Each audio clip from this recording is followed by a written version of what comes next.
Kung talagang si Magalong planong sugpuin, mga kababayan ko, at mahal niya talaga ang bayan, dapat magdesisyon si Magalong. Isa lang, mga kapatid. Alam niyo anong desisyon to? Mabigat kasi tong desisyon na to. Bumaba siya bilang mayor ng Baguio, tumutok lang sa ICI. But I think, mga kababayan ko, mga kapatid, hindi niya kayang gawin yon. That's why, mga kababayan ko, ang ginawa ni Mayor Magalong, mga kababayan ko, nag-resign.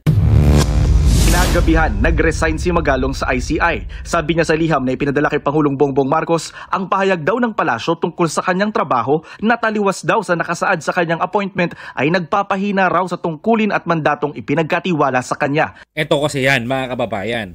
Klaruhin natin, mga kababayan ko.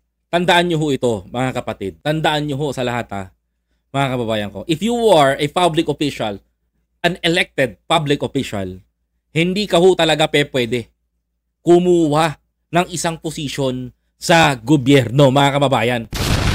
Bakit? Kasi magiging conflict of interest yung mangyayari. So, dahil sa pagiging conflict of interest nito, mga kababayan ko, medyo tumagilid yung posisyon ni Magalong sa ICI. There is a meron akong theory dito, dalawa. Kung talagang si Magalong planong sugpuin, mga kababayan ko, at mahal niya talaga ang bayan, plano niyang sugpuin ang korupsyon sa Pilipinas, mahal niya talaga ang bayan, mga kababayan ko, dapat magdesisyon si Magalong. Isa lang, mga kapatid. Alam niyo anong desisyon to? Mabigat kasi tong desisyon na to. Bumaba siya bilang mayor ng Baguio, tumutok lang sa ICI.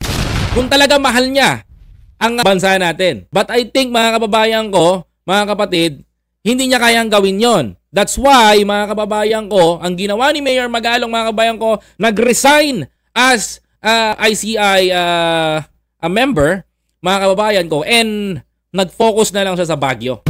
Bakit, mga kababayan ko? Kaya sinasabi ko, kapag mayroon kang pinasok na ganyan, there is a conflict of interest. Mga kababayan ko, papasok ngayon dito yung conflict of interest. Bakit siya pinaimbestigahan ni Pangulo? Panoorin nyo muna to para dinig mo lo. Nagkaroon na rin daw ng duda sa kanya bilang bahagi ng ICI. Naging malinaw niya na hindi na kailangan ng kanyang serbisyo. Kahapon ng umaga, nag-sorry si Magalong sa mga taga Baguio dahil naging busy raw siya sa ICI. Ang pahayag na ito ni Magalong binanggit ni Yusek Castro sa kanyang briefing kahapon. Correct, labag sa Constitution. Nang i-anunsyo niyang pina-review ni Pangulong Bongbong Marcos sa legal team ang pagtalaga kay Magalong. Di ba? Kailangan talaga kasi masusunog din ang palasyo dito mga kababayan ko Pero if Mayor Magalong talagang totoo sa kanyang tungkulin sa ICI at walang halong pagtatakip sa kanyang mga nagawa, pwede kang bumitaw bilang mayor. Ibigay mo sa vice mayor mo and then take in charge bilang advisor sa ICI.